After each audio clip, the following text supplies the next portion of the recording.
অভিনব এবং অনন্যাকে জোর করে কোর্ট রেজিস্ট্রারের সামনে বিয়ে করানো হলো।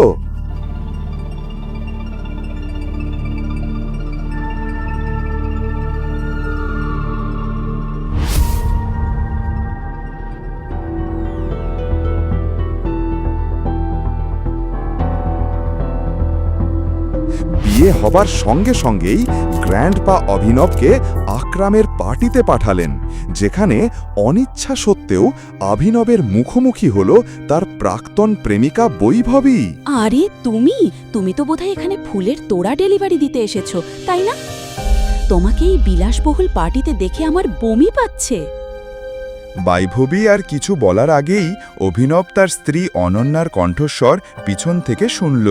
বেবি,